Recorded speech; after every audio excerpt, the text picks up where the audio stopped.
Welcome to the second intermission, the panel, and thoughts on the three excellent games tonight in Winnipeg, Toronto, Montreal coming up in the second block. Saturday headlines with Elliotte Friedman and Elliotte. The Isles won in overtime against Ottawa today. They're trying the Sens to rally around the loss of Brady Tkachuk, and they have one guy who has stood out.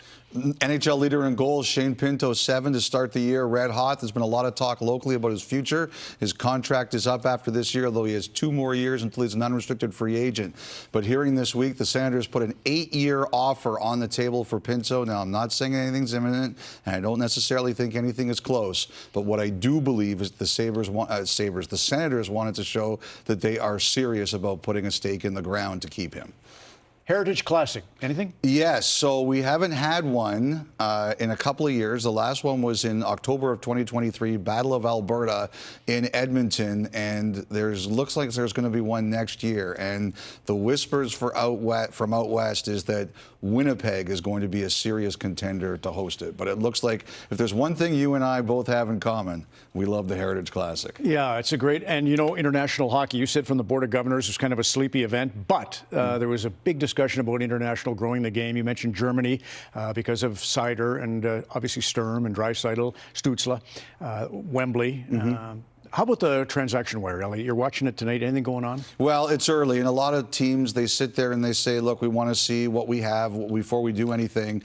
But one thing that is clear, and I don't know if it's going to be anything major, but there's some teams out there with extra defensemen that have let it be known they would be willing to do things. Detroit has Eric Gustafsson in the American Hockey League. He's an NHL player, so I think that's one possibility. San Jose made a waiver claim this week with Vincent Yorio, and I've heard they're willing to look at their D. They've got 8. So if there's anything that's going to happen, Ron, early, probably not major, but those are some things that could happen. And you've spoken to Doug Armstrong and his plans for Team Canada. Well, he didn't talk to me, but the one thing, because he would probably watch this and say, what? I don't talk to that guy.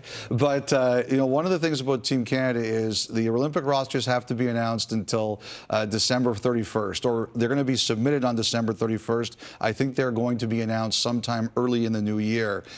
Team Canada is going to have 2 face-to-face meetings involving its general manager and his group. The one's going to be in November, one's going to be in December, and obviously that one in December, they'll be down to pretty much the full team except for maybe a couple of extras to decide on. But one of the things that was kind of talked about this week was they had to cut their groups to 42 plus 5 goalies. That wasn't the case. Team Canada's group, for example, is still in the 90s. They haven't cut it yet, but they will have 2 face-to-face meetings before they make the decision. Let me be clear. Doug would talk to you, so that sounds like Doug Armstrong. But, depends on the day. Glad you got the scoop. You know, Team Canada, first time was ever used, you know, 1972. Imagine, there'd never been a Team Canada until they came up with that idea to just to make the country united behind both the Francophone and English fans. The Canadian effort at Moscow from the fan base, 3,500 went there when we were stacked against all odds, won 3 out of 4 to win the Summit Series. Kind of reminds me of what happened at T-Mobile Park in Seattle. Lots of folks, as you know, made their way from British Columbia on down to the game. So kudos to the fans who got the Jays the much-needed 2 victories.